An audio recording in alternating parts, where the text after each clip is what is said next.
नमस्कार दोस्तों, ये तो कहने में बड़ा संकोच हो रहा है कि मैं एक भारतीय हूं और भारत का नागरिक हूं, पर ये कहना पड़ रहा है बड़े दुख के साथ, क्योंकि आज 12 तारीख है और आज से सीजीएल का पेपर होने वाला था। और ये जो एसएससी संस्था है जो पहले टीसीएस पेपर कराती थी, अब ये एजुकेटिव के हाथ में आ गया है। ये चंद पैसों के लालच में आकर पहले तो ये सेंटर इतना घटिया घटिया स्थानों पर भेजी है, किसी होटल में तो किसी ऐसे कोपचे में जहां पर टेम्पू क्या एक व्यक्ति को जाना दिक्कत है। अगर 5 लड़के अगर खड़े हो जाए और 2 लड़के खड़े हो जाए तो वहां से निकलना मुश्किल है, इतना पतला पतला रास्ता।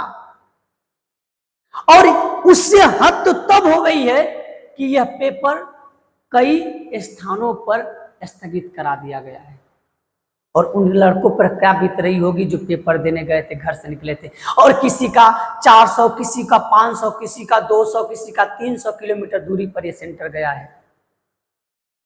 एसएससी से एक ही रिक्वेस्ट रहेगी कि ये अपना तो कम से कम बिगाड़ी रही है, भविष्य कम से कम आने वाली पीढ़ियां का तो कम से कम बनाए। मैं एक ही उम्मीद इससे कैसे करूंगा, और उम्मीद की भी क्या जा सकती है। हम अपना कर्म करेंगे, बोल ही सकते हैं और कुछ कर थोड़ी सकते हैं, क्योंकि यहाँ पर तो ये है, भले ही हमारा लोकतंत्र है लेकिन हमको नहीं लगता कि ये लोकतंत्र है। जनता अगर आवाज उठाएगी डंडा खाएगी। यहाँ तक कि ये जो सरकार है, इस सरकार में किसान, सैनिक, स्टूडेंट, जनता, ऐसा कोई व्यक्ति नहीं बचा होगा जो मार लाठी नहीं खाया होगा इस सरकार में। अब इस सरकार की विडंबना है या इस देश की विडंबना है कि हमको ये चीज आज झेलना पड़ रहा है। हम सभी को इसके प्रति कुछ करना पड़ेगा, कुछ दायित्व है। मेरा एक ही श्लोक है कि देश बदलना है, कुछ नया करना है, और नया तभी हो सकता है जब हम एकजुट हैं, और एकजुट होने के लिए हम सभी को एक साथ मिलकर चलना होगा। बाकी चीजें मैं आपको समझ सकते हैं, समझदार हैं, और कुछ कहने की जरूरत है नहीं। आप जानते ही हो ये सरकार क्या है, आप पर और हमारे ऊपर क्या हो सकता है चंद पलों में। मैं आपसे एक ही बात बोलूंगा कि बस अब उठना है, जागना है और चलना है। तब तक चलना है जब तक कि अपने लक्ष्य को न पा जाए। एक ही नारा हो, जय हिंद।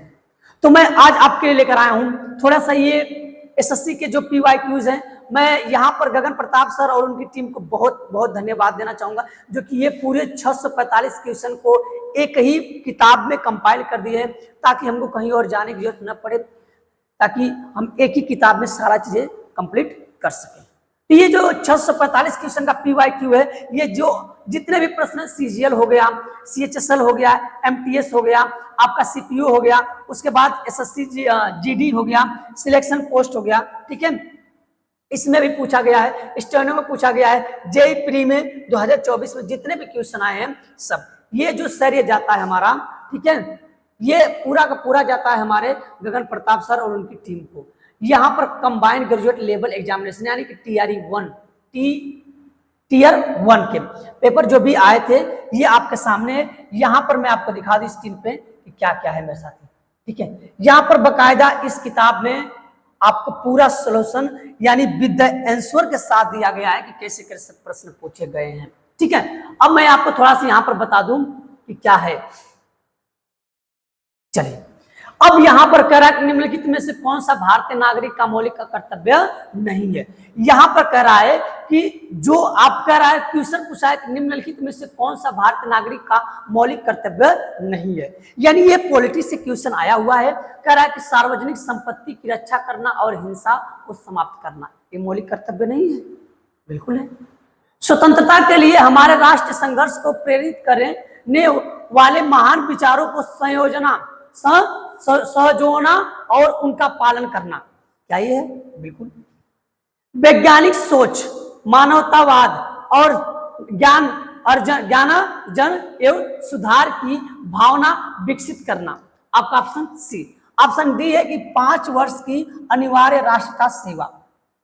क्या इनमें से कौन आंसर आपका सही हो सकता है? तो ऑप्शन डी यानी कि ऑप्शन डी 5 वर्ष की अनिवार्यता राष्ट्र सेवा। इसके बाद हमारा क्वेश्चन क्या कह रहा है दूसरा, भारतीय संविधान के निम्नलिखित में से किस अनुच्छेद में मौलिक कर्तव्य शामिल है। अब मौलिक कर्तव्य के लिए आपको पढ़ना पड़ेगा डीपीएसपी मेरे दोस्त, जो कि आपका 36 से 51 तक है, उसके लिए पढ़ना पड़ेगा। लेकिन हम लोग इसमें देख रहे हैं कि क्या कह रहा है कि भारतीय संविधान में के निम्नलिखित में से किस अनुच्छेद में मौलिक कर्तव्य शामिल है। तो बिल्कुल आप कह सकते हो मेरे भाई 51A में, 51A में, 51A में आपको मौलिक कर्तव्य के बारे में बताया गया है, कौन कौन होते हैं, कितने होते हैं। टोटल आपके पहले 10 थे, फिर एक जुड़ा 11 है, ठीक है। उसके बाद आ जाइए, इसके बाद कह रहा है मेरे दोस्त निम्नलिखित में से कौन सी भारतीय संविधान की विशेषता नहीं है। भारतीय यानी संविधान दोहरी नागरिकता, कठोरता और लचीलापन एवं मेल, स्वतंत्रता, न्यायपालिका एवं सार्वभौमिक वयस्क मताधिकार। तो ऑप्शन ये यानी दोहरी नागरिकता आप नहीं ले सकते हो भारत में, ठीक है। इसके बाद क्या कह रहा है कि भारतीय संविधान के भाग यानी कि 5 में अनुच्छेद 52 से 78 से संबंधित डैश से संबंधित राष्ट्रपात या संघीय की कार्यपालिका या संविधान संशोधन या भारतीय वित्त आयोग। तो आप कह सकते हो संघ की कार्यपालिका, संघ की कार्यपालिका, ठीक है। आइए उसके बाद कह रहा है कि भारतीय संविधान का के निम्नलिखित में से कौन सा से अनुच्छेद संसद और उनकी कार्यवाहिका के संबंध है। कौन कौन है, अनुच्छेद 51A, अनुच्छेद 12 से 35, अनुच्छेद 79 यानी कि 79 से 122 या अनुच्छेद 36 से 51 कौन हो सकते हैं। तो आप कह सकते हो ऑप्शन सी यानी कि 79 से लेकर 122, ठीक है। उसके बाद है निम्नलिखित में से कौन सा एक मौलिक कर्तव्य नहीं है। मौलिक कर्तव्य नहीं है, भारत की प्रभुत्ता, एकता, अखंडता को बनाए रखना और उनकी रक्षा करना, ये तो बिल्कुल है भाई। देश की सामाजिक सांस्कृतिक की गौरवशाली परंपराओं को महत्व देना और उनका परीक्षण करना, ये भी है। इसके बाद का सार्वजनिक संपत्ति को सुरक्षित रखना और हिंसा का परित्याग करना, ये बिल्कुल है भाई। दुर्लभ और लुप्त प्राय प्रजातियों के व्यापार को निषेध करना, ये आपका ऑप्शन नंबर डी है। अच्छा, उसके बाद है भारतीय संविधान के निम्नलिखित में कौन सी विशेषता आयरलैंड के संविधान से ली गई है। तो मैं बता सकता हूं कि डीपीएसपी यानी कि राज्य के नीति निर्देशक तत्व। इसके बाद आ जाइए निम्नलिखित में से किस तिथि को भारत अपना संविधान दिवस मनाता है। भारत अपना संविधान दिवस किस तारीख को मनाता है। तो ये आपका 26 नवंबर को। कब मनाता है, 26 नवंबर। राष्ट्रपति द्वारा राज्यसभा के लिए कितने सदस्यों को मनोनीत किया जाता है। तो आप कह सकते हो कि ऑप्शन नंबर बी यानी 12।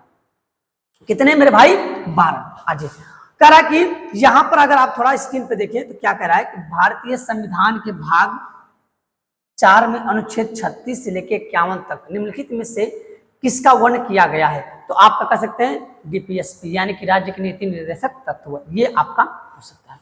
उसके बाद कह रहा है भारतीय संविधान के अनुच्छेद 1 में निम्नलिखित में से किस का उल्लेख है। तो आप कह सकते हो कि India that is Bharat shall be a union of states, ये ऑप्शन नंबर सी। उसके बाद कह रहा है कि भारतीय संविधान ने क्या अब डैश, अब यहां पर ऑप्शन नंबर हो सकता है आपका सी, स्वतंत्रता न्यायपालिका प्रणाली, यानी कह रहा है आपका ऑप्शन नंबर सी। उपराष्ट्रपति को पद की शपथ कौन दिलाता है। तो आपका राष्ट्रपति। उपराष्ट्रपति को शपथ कौन दिलाता है, राष्ट्रपति।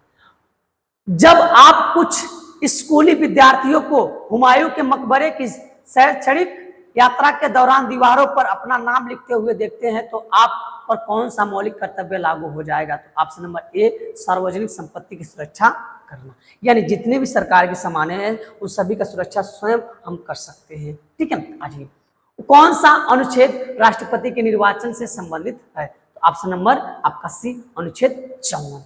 इसके बाद कह रहा है जब आप देखते हैं कि आपके कॉलेज के दोस्त कैंटीन वाले के कुछ धर्म विरोधी बयान देने पर उससे झगड़ने लगते हैं तो आप पर कौन सा मौलिक कर्तव्य लागू हो जाएगा। तो यानी कि भ्रातृत्व की भावना को बढ़ावा देना, यानी कि आप किसी चीज को बढ़ावा दे रहे हो।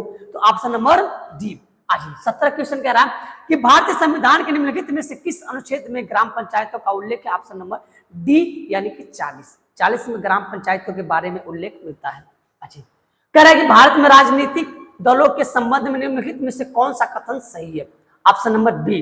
कौन सा? भारत में एक बहुदलीय प्रणाली है जिसके राष्ट्रीय, राज्य और क्षेत्रीय स्तर के रूप में वर्गीकृत किया गया है। उसके बाद आइए, कह रहा है कि युद्ध या बाहरी आक्रमण के आधार पर घोषित आपातकाल के दौरान भी भारतीय संविधान के निम्नलिखित कौन सा अनुच्छेद को निलंबित नहीं किया जा सकता है? तो वो आपका ऑप्शन नंबर सी 20 और 21। आपातकाल 3 प्रकार के होते हैं, ठीक है।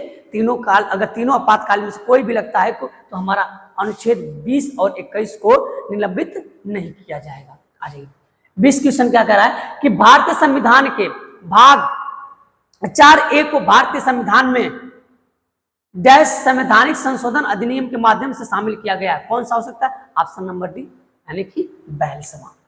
आपके क्वेश्चन नंबर 21, संविधान का कौन सा भाग पंचायत से संबंधित है? ऑप्शन नंबर सी, यानी कि भाग कौन सा हो सकता है? कह रहा है कि राज्य के नीति निर्देशक तत्वों के निम्नलिखित में से किस अनुच्छेद में ग्राम पंचायत को संगठन के बारे में उल्लेख है? ऑप्शन नंबर ए, अनुच्छेद 40। इसका मतलब आप देख रहे हो, मैंने जितने PYQ कराया इसमें सबसे इंपॉर्टेंट है DPSP, यानी कि आर्टिकल आपको यानी कि 36 से लेकर 51 तक, ये आपका सबसे इंपॉर्टेंट है। इसको आपको पढ़ लेना है, बिल्कुल अभी इसको पढ़ लेना है। अब कह रहा है कि निम्नलिखित में से कौन सा राज्य उन राज्यों में से एक है जहां कोई पंचायती राज्य नहीं है? तो यानी कि नागालैंड, नागालैंड। अब आइए 23वां क्वेश्चन क्या कह रहा है कि मौलिक अधिकारों के संबंध में निम्नलिखित में से कौन सा कथन गलत है? मौलिक अधिकार में से, तो यानी कि मौलिक अधिकार ब्रिटेन से संविधान से लिया गया है, बिल्कुल गलत है। आपका ऑप्शन नंबर डी। अनुच्छेद 123 के अनुसार अध्यादेश बनाने की शक्ति किसके पास सबसे महत्वपूर्ण विधायी शक्ति है? तो ऑप्शन नंबर सी, राष्ट्रपति को। ये 25 क्वेश्चन मैंने आपको कराया। उम्मीद करता हूं कि ये 25 क्वेश्चन आप एकदम कंप्लीट कर लोगे। और मैं आपको बता दूं कि अगर आपका एग्जाम नजदीक है तो आप आर्टिकल 12 से लेके 35 और 36 से लेके 51 एकदम इसको तो पूरा रट्टा मार लीजिएगा। एक दो क्वेश्चन जो आते हैं लगभग यहीं से आने के चांसेस 100% रहते हैं। इसको बिल्कुल आप लोग लिख लीजिएगा। और फिर ऐसे ही वीडियो के लिए मैं हिस्ट्री का भी लेकर आऊंगा, स्टैटिक जीके का भी लेकर आऊंगा, अलग अलग सब्जेक्ट का भी मैं लेकर आ रहा हूं जल्द ही आपके साथ। जय हिंद।